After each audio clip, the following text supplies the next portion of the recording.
to my channel, and today is going to be my next child's birth story.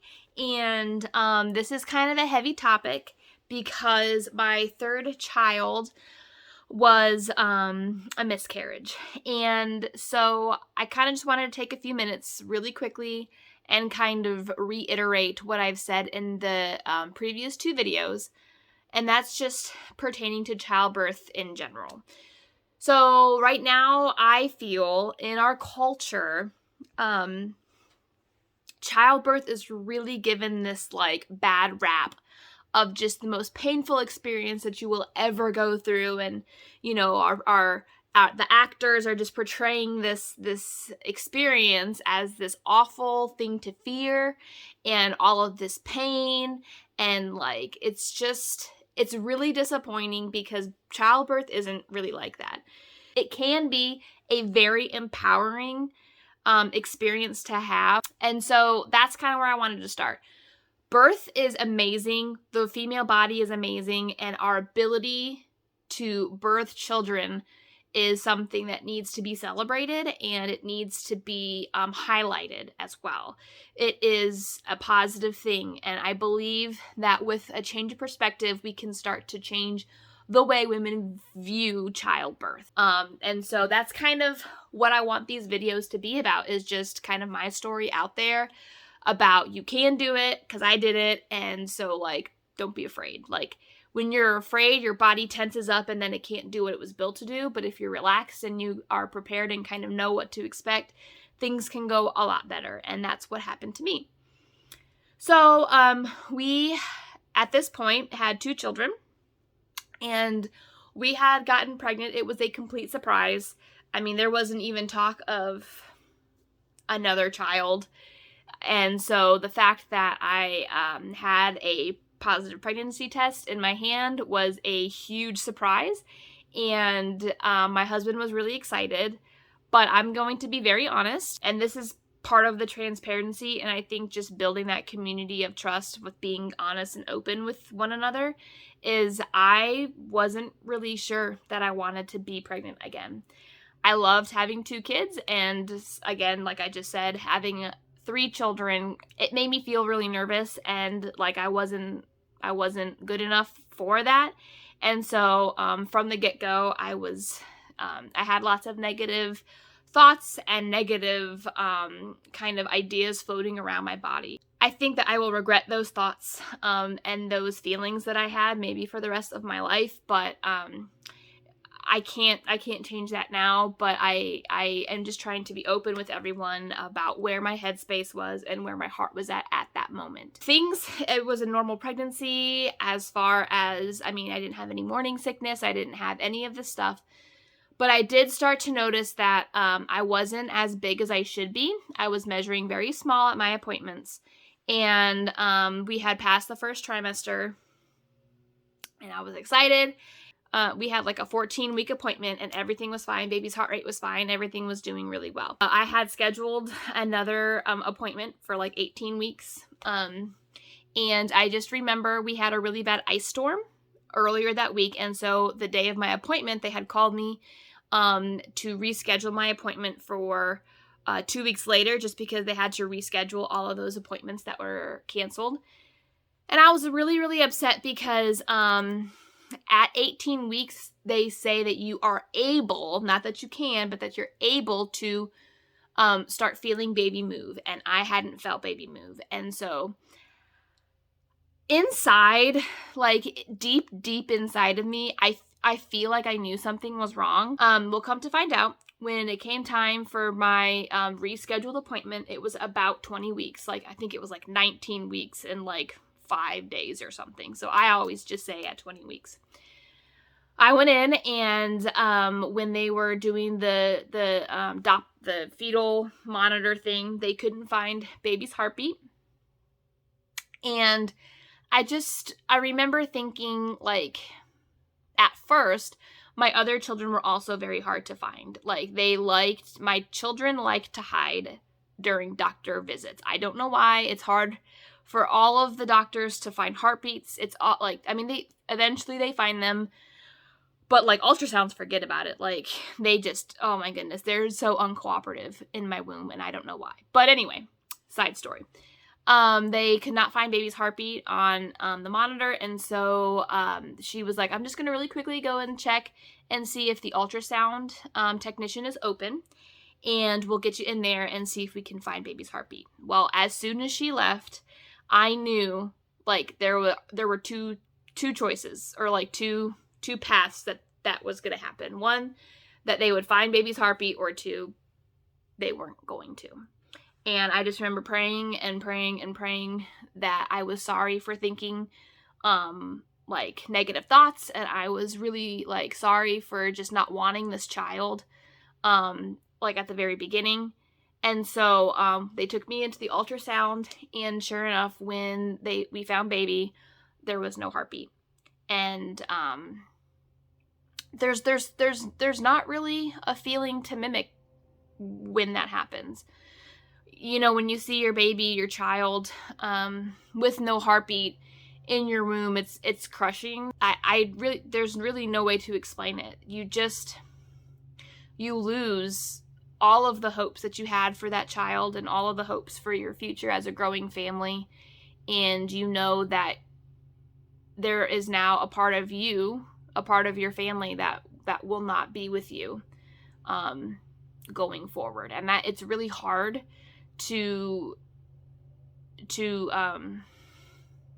with that. You know, it's really difficult to understand and come to grips with that. The technician went out and got my doctor to come and talk to me about what was going to happen next. And I just remember all of a sudden, like, before this happened, it was fetus, it was baby, it was like all of this stuff. And then now all of a sudden the terms were non-viable tissue. Like, just the wording change was really harsh, and it was really severe, and it hurt a lot. Like, on top of losing a child, all of a sudden, this doctor that I trusted was no longer viewing it as a baby, as a human, as a child. It was all of a sudden non-viable tissue. And so that just kind of added to just the loss. It added to the loss. It was really hard, and that was a Friday. And we had scheduled to be induced on Monday. So I had to go home, and I had to walk around the rest of Friday, all of Saturday, on all of Sunday, and Monday morning with a dead child inside of me. And that sounds really harsh. And again, we have to be open, and we have to be honest with each other. It was a really, really strange feeling that I had a belly and there was a baby in there, but it wasn't alive. And so I just remember on Sunday night, my husband and I, we were touching my belly, and we were saying prayers over what was going to happen. And so on Monday morning, we got to the hospital, and I was induced, and it didn't really take that long for me to start kind of having contractions and things like that. Because baby was so small, they weren't painful. But what really kind of made this stand out in my mind was when I would push, very large blood clots would come out. And that worried my husband, that worried my doctor. And so they were giving me just a few minutes. I mean, I think that the most that he said he would give me would be 25 to 30 minutes. And if our baby was not born by that time, they would have to rush me in and, like, get everything out, because that's a lot of blood loss. And so I just remember, I remember turning to my husband and saying, like, don't let them hurt our baby. Don't let them hurt our baby. I knew that our baby was not alive, so that's not an issue. Just, I had all of these thoughts in my head, and I don't really know where they were coming from. But I do remember just having all of these blood clots come out, and just feeling, it was an awful experience. Not as far as, like, anything that the hospital was doing, but just going through it. And finally, I remember just kind of feeling this huge gush come out, and our baby was born, and the doctor was able to confirm that it was a boy, and so we have a son. But along with my son came, like, part of my placenta. Not all of it, but part of it. And after he was born and they kind of like took him to the side, I just kept bleeding, and I was bleeding a lot. And the doctor had said that my placenta had ruptured and it had like torn away from my uterus, which is dangerous. And so they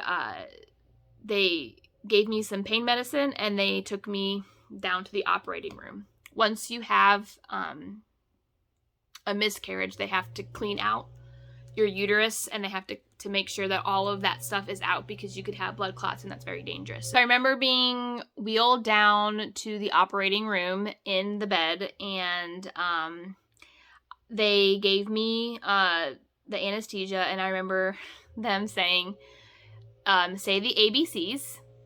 And I was like, well, what happens when I get to Z? And they were like, you won't. And so sure enough, I'm pretty sure I got to like E, maybe H, and I was out. And I don't remember anything until I woke back up and we were in our room. And I asked my husband later, I said, like, how long was I gone? Like, how long were they operating on me? And he was like, it was like an hour to 2 hours. And I was like, what? Like, that's crazy. Because, I mean, I was out and then I woke up. All in all, the experience we had there was amazing as far as, like, the nurses and the team, because I didn't know this at the time, but they put, there's like a card or something that they put on your door. And it just is like a, it's like a symbol or like a sign to the other nurses and doctors and other patients and things that, like, people in this room are going through like a miscarriage. And so to like be quiet and be really respectful, you know, when you're around the door. And so I thought that was really, really sweet that they did that. Everyone was super nice, and we had a few people come and pray over us. But what I really loved the most is my husband and I, after I woke up and everything was kind of like fine with my body, they left us alone for about 3 hours. I mean, nobody came in for about 3 hours, and we were able to have closure with my son. He literally fit in my hand. That was how big he was. And we held him like in like a hospital sheet. It was like a small blanket. And we prayed over him, and we just like looked and cried, and we were able to have that closure and say goodbye to him, which I thought was really great. Not a lot of people get to have that closure, and so I'm extremely blessed that we were able to have that. And then, like, I just remember saying goodbye, and we left him in the room when we left, and then we made arrangements later on for what to do with his body. But you know, the whole experience is sad, and it hurts a lot. And I think, again, open communication is what is going to help women who deal with this, because it's very personal, because you're always thinking, what did I do? What did I do? Like, if I would have taken a vitamin, or if I wouldn't have eaten this, or if I would have not, I mean, we come up with all kinds of excuses and reasons that it's our fault. But to be completely honest, I think that's where faith comes in, and I think that's how faith really carried us through this this miscarriage. And so we talk about our son a lot. My children refer to him as their brother because he is their brother. And we talk about we will be seeing him again someday. And we were all able to give him a name. And so his name is Paul David. And so when my children speak of him, it's not a sad thing. They love talking about their brother who's in heaven. And they love talking about getting to meet him someday. And I think that is really great too. But, Mama, if you're watching this and you've had a miscarriage, I hear you and I see you and my heart goes out for you. And just we have to be open with one another about the struggle and the pain, because it's real. And I think the only way to heal from it is to just be around others who have gone through the same thing. One thing that really kind of bothered me when we started telling people about what we had gone through is when people start to say like, oh, well, like you can just have another one. That's true. And we did. But it's not as if we replaced our son. It's not as if it was like something that we broke or that we like bought that broke and then we just like returned it and got a new one. Like that's not how miscarriage works. If you're watching this, like there's a lot of other things that you can say to someone who's facing miscarriage. But I think for me personally, that was the comment that kind of confused me. It didn't really hurt just because, I mean, I knew that they were just trying to be well-meaning and all of that, so it didn't really hurt my feelings, but it just really confused me, like, why people say that. Like, it's not as if I'm, like, replacing a child that didn't work, you know, like, that's not how it works. So, that was just the comment that really kind of irked me the most to hear.